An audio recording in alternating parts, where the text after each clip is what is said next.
Friends, आज जो हमारा टॉपिक है वो है नर्व इम्पल्स। लेक्चर नंबर 49 है। सेकेंड ईयर बायोलॉजी का हमने चैप्टर नंबर 17 स्टार्ट किया था, coordination and control. Last time जो हमने लेक्चर स्टार्ट किया था वो था आपके पास रिफ्लेक्स आर्क। आज जो हमारा टॉपिक है वो है नर्व इम्पल्स। जो हम कोऑर्डिनेशन एंड कंट्रोल पढ़ रहे हैं तो इसमें हमारा जो मेन पॉइंट था वो ये था कि कोऑर्डिनेशन प्लांट्स के अंदर, कोऑर्डिनेशन एनिमल्स के अंदर। एनिमल्स की कोऑर्डिनेशन हम पढ़ रहे हैं, एनिमल में ह्यूमन बीइंग, उसकी हमने एग्जांपल ली थी। हमने कहा था ह्यूमन बीइंग में नर्वस सिस्टम डेवलप सिस्टम होता है, ठीक है। तो नर्वस सिस्टम के लिए हमने कहा था कि इसमें न्यूरॉन्स होते हैं, न्यूरॉन की वजह से ही जो मैसेज है वो कन्वे होता है। अब ह्यूमन बीइंग में जो न्यूरॉन की वजह से मैसेज कन्वे होता है वो मैसेज किस फॉर्म में होता है? वो मैसेज नर्व इम्पल्स की फॉर्म में होता है, ठीक है। अब ये नर्व इम्पल्स क्या चीज है? आप कहते हैं कि जो नर्व इम्पल्स है ये असल में एक मैसेज है, ठीक है, जो कौन लेके जाता है? न्यूरॉन्स लेके जाते हैं रिसेप्टर से ब्रेन के अंदर या कोऑर्डिनेटर के अंदर, या वहां से फिर इफेक्टर्स के पास आता है और इफेक्टर्स रिस्पॉन्सिव करते हैं, ठीक है। अब ये जो मैसेज है ये किस फॉर्म में जाएगा? ये मैसेज होता है इलेक्ट्रोकेमिकल चेंज होता है, ठीक है। इलेक्ट्रोकेमिकल चेंज किस फॉर्म में ये ट्रेवल करता है? In the form of wave. Wave की फॉर्म में ट्रेवल करता है, ठीक है। ये जो नर्व इम्पल्स है असल में आप कह सकते हैं कि ये एक मैसेज है, और ये मैसेज किस फॉर्म में जाता है? ये वेव की फॉर्म में जाता है, और ये मैसेज होता किस फॉर्म में है? इलेक्ट्रोकेमिकल चेंज होता है, ठीक है। इलेक्ट्रोकेमिकल चेंज है जो ट्रेवल कर रहा होता है। अब ये ट्रेवल किसके ऊपर करता है? न्यूरॉन के ऊपर। न्यूरॉन जो होते हैं, जैसे आपने इसमें स्ट्रक्चर पढ़ा था, आप कहते हैं कि ये आपके पास एक न्यूरॉन का स्ट्रक्चर है, इसके ऊपर यहाँ पे ट्रेवल करते हैं आपके पास नर्व इम्पल्स, न्यूरॉन की वजह से ही ट्रेवल करते हैं। अब यहाँ पे दो चीजें आ जाती हैं इसके ट्रेवल के अंदर, दो चीजें इन्वॉल्व होती हैं। एक आप कहते हैं केमिकल रिएक्शन होते हैं, दूसरा मूवमेंट होती है आइंस की, ठीक है। जब भी आप मैसेज कन्वे कर रहे होते हैं ना तो यहाँ पे दो चीजें इन्वॉल्व होती हैं। एक होता है केमिकल रिएक्शन हो रहे होते हैं, कोई भी केमिकल रिएक्शन होता है, क्योंकि आपने इसको कहा इलेक्ट्रोकेमिकल चेंज होता है। यहाँ पे एक चीज होती है इलेक्ट्रोकेमिकल रिएक्शन हो रहा है, दूसरा यहाँ पे एक और चीज होती है मूवमेंट ऑफ आइंस। जब आप नर्व इम्पल्स की बात करते हैं ना तो नर्व इम्पल्स में आप कहते हैं कि नर्व इम्पल्स असल में क्या चीज है? एक इलेक्ट्रोकेमिकल चेंज है, एक मैसेज है जो हम वेव की फॉर्म में ट्रेवल करवाते हैं। ट्रेवल किसके ऊपर करवाते हैं? आप न्यूरॉन के ऊपर ट्रेवल करवाते हैं। जब ये ट्रेवल हो रहा होता है नर्व इम्पल्स, तो यहाँ पे दो काम हो रहे होते हैं। एक होता है केमिकल रिएक्शन हो रहा है, दूसरी चीज यहाँ पे क्या हो रही है? मूवमेंट ऑफ आइंस हो रही है, ठीक है। अब ये मूवमेंट ऑफ आइंस और ये केमिकल रिएक्शन किस किस के दरमियान हो रहे होते हैं? ये आपके पास जो सेल है, जो न्यूरॉन है, उसके और सेल मेम्ब्रेन के दरमियान, ठीक है। ये दो चीजें यहाँ पे इन्वॉल्व होती है। एक तो न्यूरॉन का सेल है, दूसरा यहाँ पे मेम्ब्रेन इन्वॉल्व होती है। इसकी वजह से आप यहाँ पे इस नर्व इम्पल्स को ट्रेवल करवा देते हैं, ठीक है। अब अगर आप देखें इस नर्व इम्पल्स को ट्रेवल करवा रहे हैं तो आपने यहाँ पे देखा ये इलेक्ट्रोकेमिकल चेंज है। तो इलेक्ट्रोकेमिकल चेंज की वजह से हम यहाँ पे पोटेंशियल को मेजर करते हैं। यहाँ पे एक चीज यहाँ पे मेंशन हुई है, उसको आप कहते हैं इलेक्ट्रिकल पोटेंशियल। इलेक्ट्रिकल पोटेंशियल क्या चीज है? इलेक्ट्रिकल पोटेंशियल ऐसी चीज है जिसमें आप कहते हैं कि ऐसा पोटेंशियल या ऐसी कैपेसिटी जिसमें हमें पता चलता है कि आपने काम कितना किया है, capacity to do electric work, कि कितना इलेक्ट्रिक वर्क हुआ है। इलेक्ट्रिक वर्क मतलब कितना पॉजिटिव चार्ज ट्रांसफर हुआ है, कितना नेगेटिव चार्ज हुआ है, कितना केमिकल रिएक्शन आपने करवाया, ये है इलेक्ट्रिक पोटेंशियल, ठीक है। जब हम न्यूरॉन की बात करते हैं तो इसमें ये जो इलेक्ट्रिक पोटेंशियल होता है ये असल में एनर्जी है, स्टोर्ड एनर्जी है। पोटेंशियल को आप ये कहते हैं कि पोटेंशियल एनर्जी स्टोर्ड एनर्जी होती है। अब ये जो पोटेंशियल एनर्जी है या इलेक्ट्रिक पोटेंशियल है, ये हम इसमें न्यूरॉन्स के सेंस में, नर्व इम्पल्स के सेंस में हम किसके लिए इसको यूज करते हैं कि अगर यहाँ पे हमारे पास इलेक्ट्रिक पोटेंशियल बनता है तो यहाँ पे हम चार्जेस को सेपरेट करने के लिए इस पोटेंशियल को यूज करते हैं, सेपरेशन ऑफ चार्जेस। अगर आपसे पूछा जाए कि हम यहाँ पे जो आपके पास नर्व इम्पल्स की ट्रांसफर में या ट्रेवल में जो इलेक्ट्रिक पोटेंशियल बनता है उस पोटेंशियल को आप कहाँ पे यूज करते हैं? उस पोटेंशियल को आप इसी प्रोसेस में यूज करते हैं। कहाँ कैसे यूज करते हैं कि हम इसको चार्ज की सेपरेशन के लिए यूज कर देते हैं। ये जो पोटेंशियल यहाँ पे बनता है, ठीक है। अब जब हम नर्व इम्पल्स की ही बात कर रहे हैं तो यहाँ पे जो चार्जेस हैं वो कौन कौन से होंगे? चार्जेस यहाँ पे होते हैं पॉजिटिव और नेगेटिव चार्जेस, ठीक है। यहाँ पे हमने बात की ना ये इलेक्ट्रिक पोटेंशियल है, इसको हम यूज करते हैं चार्जेस को सेपरेट करने के लिए। अब ये चार्जेस कौन से हो सकते हैं? पॉजिटिव चार्ज भी हो सकता है और नेगेटिव चार्ज भी हो सकता है। अब ये नेगेटिव और पॉजिटिव चार्ज को हम सेपरेट कैसे करते हैं? इनको हम सेपरेट करते हैं with the help of plasma membrane. इनके दरमियान जो मेम्ब्रेन हम लगाते हैं वो कौन सी मेम्ब्रेन होती है? Plasma membrane. मैं यहाँ पे इसको दोबारा से रीड कर देती हूँ कि हमारे पास अगर नर्व इम्पल्स की हम बात करें तो नर्व इम्पल्स एक इलेक्ट्रोकेमिकल मैसेज है, एक वेव लाइट मैकेनिज्म में ये ट्रेवल करता है न्यूरॉन के ऊपर, और यहाँ पे दो प्रोसेसेस होते हैं, केमिकल रिएक्शन हो रहा है, दूसरा मूवमेंट ऑफ आयन हो रही होती है। यहाँ पे हमने तीसरी बात यहाँ पे ये की है कि इलेक्ट्रिक पोटेंशियल होता है। पोटेंशियल आप कहते हैं स्टोर्ड एनर्जी होती है। इलेक्ट्रिकल पोटेंशियल में हम ये पोटेंशियल मेजर करते हैं कि कैपेसिटी कितनी है टू डू वर्क, कि कितना इलेक्ट्रिक वर्क यहाँ पे होगा। जब हम ये इलेक्ट्रिक पोटेंशियल की बात करते हैं तो ये है हमारे पास स्टोर्ड एनर्जी। इस एनर्जी को हम कहाँ पे यूज करेंगे? यहाँ पे हमने चार्जेस की बात की, चार्जेस को सेपरेट करने के लिए हम यहाँ पे इलेक्ट्रिक पोटेंशियल को यूज करते हैं। अब ये चार्जेस कौन कौन से हैं? यहाँ पे जो न्यूरॉन के सेंस में जो चार्जेस यूज होते हैं वो पॉजिटिव और नेगेटिव चार्ज यूज होता है। हम इनको सेपरेट कैसे करते हैं? यहाँ पे सेपरेशन के लिए हमने यूज किया प्लाज्मा मेम्ब्रेन। ठीक है, बात यहाँ तक समझ आ गई। नेक्स्ट अगली चीज है कि इसमें जो आप कहते हैं पोटेंशियल एक्सर्ट होता है मेम्ब्रेन के ऊपर। मैंने कहा कि हमारे पास चार्जेस को सेपरेट करने के लिए हम एक मेम्ब्रेन को यूज करते हैं। जो पोटेंशियल मेम्ब्रेन की फॉर्मेशन के लिए हम यूज करते हैं उसको आप कहते हैं मेम्ब्रेन पोटेंशियल। एक और चीज है यहाँ पे का नाम है मेम्ब्रेन पोटेंशियल। जब चार्जेस की हम बात करते हैं ना, पॉजिटिव और नेगेटिव चार्ज को सेपरेट करना, एक दूसरे से अलग करना, तो वहां पे एक मेम्ब्रेन की फॉर्मेशन होती है। वो मेम्ब्रेन की फॉर्मेशन पोटेंशियल की वजह से होती है, एनर्जी की वजह से होती है। और वो यहाँ पे इस मेम्ब्रेन को हम क्या कहते हैं? ये कौन सी मेम्ब्रेन है? यहाँ पे पोटेंशियल की हम बात करें तो हम कहते हैं ये कौन सा पोटेंशियल है? Membrane potential. अब अगली बात यहाँ पे ये है कि जब हम बात करते हैं टिपिकल न्यूरॉन की, तो टिपिकल न्यूरॉन के अंदर एक कॉमन न्यूरॉन की अगर हम बात करते हैं तो उसमें जो पॉजिटिव चार्ज होता है उसको हम कहते हैं कि वो न्यूरॉन की जो सेल मेम्ब्रेन है उसके आउटसाइड पे ज्यादा होता है और इनसाइड पे कम होता है। जैसे अगर हम यहाँ पे देखते हैं, कहते हैं ये आपके पास मेम्ब्रेन है, प्लाज्मा मेम्ब्रेन, जो हमने मेम्ब्रेन पोटेंशियल क्रिएट किया है चार्जेस को सेपरेट करने के लिए। यहाँ पे अगर देखें इसको आप कहते हैं ये आउटसाइड है, यह है आपके पास इनसाइड। इनसाइड पे पॉजिटिव चार्ज ज्यादा है, आउटसाइड पे पॉजिटिव चार्ज कम है। ठीक है, कहता है कि जब आप टिपिकल न्यूरॉन की बात करते हैं, कॉमन न्यूरॉन की बात करते हैं, तो उसमें ये चीज आ जाती है आउटसाइड पे पॉजिटिव चार्ज की कंसंट्रेशन ज्यादा होती है एज कंपेयर टू इनसाइड। कि यहाँ पे आउटसाइड पे पॉजिटिव चार्ज ज्यादा है, इनसाइड पे पॉजिटिव चार्ज कम है।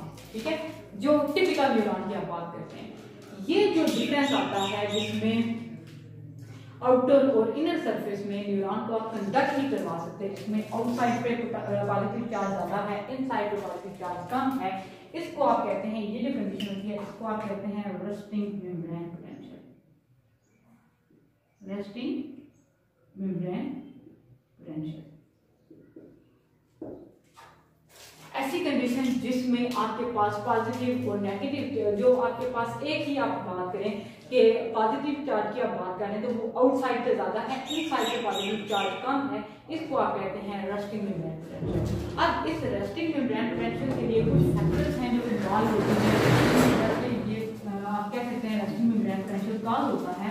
उसमें सबसे पहले चीज कुछ फैक्टर्स आते हैं, वो फैक्टर्स कौन कौन से हैं कि आपके पास है sodium and potassium ion concentration, negative ion organic ion concentration, leakage of potassium ion from neurons and no conduction of nerve impulse, and last आपके पास होता है मेम्ब्रेन पोटेंशियल। सबसे पहले हम यहाँ पे स्टडी करते हैं sodium and potassium ions. Sodium and potassium ions बच्चों, ये फैक्टर्स हैं जिनकी वजह से membrane potential, resting membrane potential create होता है। ठीक है, कि रेस्टिंग मेम्ब्रेन पोटेंशियल क्या था कि आउटसाइड पे आप कह सकते हैं पॉजिटिव के आयन की कंसंट्रेशन ज्यादा है as compare to inside. Inside पे पॉजिटिव आयन कम है, आउटसाइड पे पॉजिटिव आयन ज्यादा है। इसकी वजह से यहाँ पे एक पंप क्रिएट होता है जिसको आप कहते हैं सोडियम पोटेशियम पंप। ठीक है, अब वो यहाँ पे देखें, हम इस सोडियम आयन पोटेशियम आयन की कंसंट्रेशन को देखते हैं। कहता है कि सबसे पहली बात ये है कि यहाँ पे बेशुमार आयन होते हैं कि ये जो आपने न्यूरॉन नर्व इम्पल्स की हम बात कर रहे हैं ना, nerve impulse, neuron, cell membrane, इसकी वो बात कर रहा है। कहता है कि अगर आप उसको देखें तो उसमें बेशुमार आयन होते हैं। ठीक है, फ्लूइड भी होता है।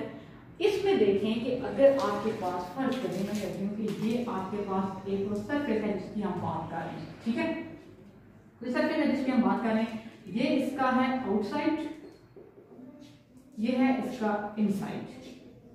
कहता है कि यहाँ पे अगर आप इस चीज को देखें तो इसके अंदर बेशुमार चीजें आ जाती हैं, आयंस भी हैं, उसके बाद यहाँ पे चार्जेस भी हैं, यहाँ पे फ्लूइड भी है, ठीक है, बाहर भी अंदर भी। कहता है कि इतनी ज्यादा चीजें हैं, इनमें सिर्फ आप दो चीजों को देखें, एक यहाँ पे चार्जेस को देखें, चार्जेस भी कौन से देखें, एक सोडियम का चार्ज देखें, दूसरा पोटाशियम को देखें, या आयंस की अगर आप बात कर रहे हैं तो सोडियम और पोटाशियम, ये दो चीजें आती हैं, बाकी सारी चीज को छोड़ दें। कहता है कि यहाँ पे जब आप सोडियम और पोटाशियम को सिर्फ देख रहे हैं, मैं बाकी चीजों को यहाँ से रिमूव कर देती हूँ, आप यहाँ पे ध्यान में सिर्फ ये रखें कि आपके पास दो चीजें हैं, वो है, एक है सोडियम, दूसरा है पोटाशियम, ठीक है। आपने इन दोनों की कंसंट्रेशन आउटसाइड पे और इनसाइड पे देखनी है, ठीक है। जब आप सोडियम को देखें, आप कहते हैं कि सोडियम की कंसंट्रेशन 10 टाइम्स ज्यादा है एज कंपेयर टू इनसाइड। ये आपके पास आउटसाइड एरिया, यहाँ पे सोडियम के, फर्ज करें मैं कहती हूँ कि यहाँ पे 50 मॉलिक्यूल्स हैं, ठीक है, सोडियम के कितने आयंस हैं यहाँ पे 50। अगर हम इसी सोडियम को इनसाइड पे देखते हैं तो यहाँ पे सोडियम होगा 25, ठीक है। सोडियम की कंसंट्रेशन आउटसाइड इनसाइड पे आप कंपेयर करते हैं तो सोडियम बाहर ज्यादा है, अंदर कम है, ठीक है। दूसरी बात वो कहता है कि पोटाशियम को अगर आप देखें, हमने दो बातें ली थी ना, एक पोटाशियम लिया था, एक सोडियम लिया था। अब वो कहता है कि सोडियम का तो आपको पता चल गया कि सोडियम बाहर ज्यादा है, 10 टाइम्स ज्यादा है एज कंपेयर टू इनसाइड। जब हम पोटाशियम की बात करते हैं तो पोटाशियम इनसाइड पे ज्यादा है, मतलब हम यहाँ पे कह सकते हैं कि 100 आयन पोटाशियम के इनसाइड पे हैं, और आप कह सकते हैं कि यहाँ पे 20 आयन पोटाशियम के बाहर है। बात समझ में आई कि अगर हम सोडियम और पोटाशियम को ही कंपेयर कर रहे हैं तो सोडियम बाहर ज्यादा है, पोटाशियम अंदर ज्यादा है, ठीक है। एंड दोनों पॉजिटिव चार्ज, कहता है कि दोनों को कंपेयर किया, सोडियम बाहर की कंसंट्रेशन ज्यादा है, पोटाशियम की अंदर कंसंट्रेशन ज्यादा है। अब अगली बात वो कहता है कि जब यहाँ पे आप देखते हैं कि सोडियम और पोटाशियम की कंसंट्रेशन में डिफरेंस आता है तो इस डिफरेंस की वजह से यहाँ पे एक पंप क्रिएट होता है जिसको आप कहते हैं सोडियम पोटाशियम पंप, ठीक है। इस कंसंट्रेशन की डिफरेंस की वजह से यहाँ पे पंप क्रिएट होता है जिसको आप कहते हैं सोडियम पोटाशियम पंप। इस सोडियम पोटाशियम पंप को ड्राइव कर रही होती है एटीपी, ठीक है। इस एटीपी का यहाँ पे क्या काम है कि ये एटीपी करती है पोटाशियम को बाहर लेके जाती है, सोडियम को अंदर लेके आती है, ठीक है। इसने क्या करना है, इसने मूवमेंट करवानी है सोडियम की और पोटाशियम की। बात समझ में आ रही? अब यहाँ पे देखें कि हमने पढ़ा था प्रोसेस कौन सा होता है, डिफ्यूजन का प्रोसेस होता है, movement of molecule from high concentration toward the lower concentration, ठीक है। इसको आप कहते हैं towards the gradient. Towards the gradient कहते हैं ना कि जब एक चीज ज्यादा है, ज्यादा से थोड़े की तरफ जा रही है तो आप उसको कहते हैं टुवर्ड्स द ग्रेडियंट। अब यहाँ पे एटीपी की वजह से प्रोसेस एक्टिव ट्रांसपोर्ट का होता है, डिफ्यूजन का प्रोसेस नहीं होता। आपको बच्चों एक्टिव ट्रांसपोर्ट याद होगी। एक्टिव ट्रांसपोर्ट क्या होती है? ऐसा प्रोसेस जिसमें हम करते हैं एनर्जी को यूज करते हैं और अगेंस्ट द ग्रेडियंट आप मूव करवाते हैं। अब यहाँ पे देखें, ये अगर एटीपी यूज हो गया, ये पॉइंट समझने वाला है। यहाँ पे देखें कि एटीपी अगर यूज हो रही है तो यहाँ पे मूवमेंट के किधर से किस तरफ जाएगी। आपको मैंने कहा कि यहाँ पे सोडियम के आयन बाहर 50 हैं तो अंदर 25 हैं, ठीक है। मतलब इसका कि सोडियम बाहर भी है अंदर भी है। पोटाशियम अगर 100 मॉलिक्यूल 100 आयन पोटाशियम के अंदर हैं तो 20 पोटाशियम बाहर भी हैं, ठीक है।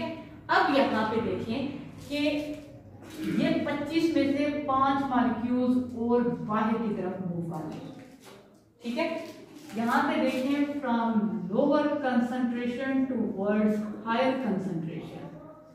बात समझ में आई? एक्टिव ट्रांसपोर्ट की समझ में आया तो उनको कि एक्टिव ट्रांसपोर्ट में क्या होता है, movement of molecule from lower concentration towards higher concentration with the help of ATP, वो एटीपी कहाँ पे यूज हो रहा है, ये एटीपी यहाँ पे ये सोडियम को दोबारा बाहर लेके जाने के लिए यहाँ पे यूज होता है। इसी तरह यहाँ पे देखें कि ये पोटाशियम है, बाहर की तरफ कम है, अंदर की तरफ ज्यादा है, जो बाय वाला है ये भी अंदर की तरफ मूव करेगा। यहाँ पे भी देखें एटीपी की वजह से एक्टिव ट्रांसपोर्ट होगा, ये एक्टिव ट्रांसपोर्ट क्या करता है, इस पोटाशियम को लेके अंदर जाता है। इसकी वजह से आप इसको कहते हैं कि यहाँ पे कौन सा प्रोसेस हो रहा है, सोडियम पोटाशियम पंप क्रिएट होता है, जिसकी वजह से एटीपी को यूज करते हुए हम यहाँ पे आयंस को अंदर लेके जाते हैं, बाहर लेके जाते हैं। जिस ये आयंस, अब देखें कि यहाँ पे सोडियम बाहर की तरफ और ज्यादा हो जाएगा, पोटाशियम अंदर की तरफ और ज्यादा हो जाएगा, तो ये काज कर बनता है किसका, रेस्टिंग मेम्ब्रेन पोटेंशियल को क्रिएट करने के लिए जो मेजर फैक्टर है वो कौन सा यूज हो जाता है, सोडियम पोटाशियम आयंस की कंसंट्रेशन। समझ आ रही बात की? मैं इसको दोबारा से समराइज कर देती हूँ कि यहाँ पे देखें हमने कहा कि नर्व इंपल्स के लिए जो चीज यूज होती है वो ये है कि हमने जब आयंस की बात की है कि नर्व इंपल्स जब हम ट्रांसफर कर रहे हैं तो उसमें दो चीजें आती हैं, केमिकल रिएक्शन हो रहे थे, दूसरा मूवमेंट ऑफ आयन होती है। इसकी वजह से नर्व इंपल्स ट्रेवल करती है। कहता है कि जब हम नर्व इंपल्स की बात करते हैं तो दो चीजें यूज करते हैं, चार्जेस हम लेके आ रहे हैं। चार्जेस कौन से होते हैं, पॉजिटिव चार्ज और नेगेटिव चार्ज। अब पॉजिटिव और नेगेटिव चार्ज को सेपरेट करने के लिए हम पोटेंशियल यूज करते हैं, जिसको हम मेम्ब्रेन पोटेंशियल कहते हैं। कहते हैं जब आउटसाइड पे पॉजिटिव चार्ज ज्यादा हो जाता है इनसाइड की कम निस्बत, तो उसको हम कहते हैं कि या न्यूरॉन इस कंडीशन में किस पे चला जाता है, रेस्टिंग मेम्ब्रेन पोटेंशियल पे चला जाता है। इस रेस्टिंग मेम्ब्रेन के लिए कुछ फैक्टर्स होते हैं। सबसे पहले जो फैक्टर हमने स्टडी किया था वो है सोडियम पोटेशियम आयंस की कंसंट्रेशन। सोडियम पोटेशियम आयन की कंसंट्रेशन में हमने कहा सोडियम बाहर की तरफ ज्यादा होता है, पोटेशियम इनसाइड पे ज्यादा होता है। यहाँ पे हमने कहा कि जब सोडियम बाहर की तरफ ज्यादा है, अंदर की तरफ कम है, पोटेशियम अंदर की तरफ ज्यादा है, बाहर की तरफ कम है, तो यहाँ पे एक पंप क्रिएट होता है जिसको आप कहते हैं सोडियम पोटेशियम पंप। इस पंप को जो ड्राइव कर रहा है, जो चीज कंटिन्यू कर रही है वो है एटीपी। एटीपी की वजह से यहाँ से मॉलिक्यूल जो है वो लोअर कंसंट्रेशन से हाई कंसंट्रेशन की तरफ मूव करते हैं, मतलब अगेंस्ट द ग्रेडियंट जाके मूव करते हैं। तो इसकी वजह से यहाँ पे एटीपी यूज होती है। जब एटीपी यूज करने की वजह से दोबारा यहाँ पे देखें सोडियम बाहर की तरफ ज्यादा हो जाता है, पोटेशियम अंदर की तरफ ज्यादा हो जाता है। तो हमने पहले ही कहा कि जब पॉजिटिव चार्जेस जो है वो आउटसाइड पे ज्यादा हो जाते हैं इनसाइड की निस्बत, तो उस वक्त रेस्टिंग मेम्ब्रेन पोटेंशियल क्रिएट होता है, जो कि फैक्टर बनता है किसके, रेस्टिंग मेम्ब्रेन पोटेंशियल के, जब जो सोडियम और पॉजिटिव पोटेशियम आयन होते हैं। ठीक है, नेक्स्ट हम स्टडी करेंगे इसमें जो अगली चीज है वो है नेगेटिव आयंस की कंसंट्रेशन या leakage of potassium ions from the neurons. आज के लिए इतना ही काफी है। ओके, अल्लाह।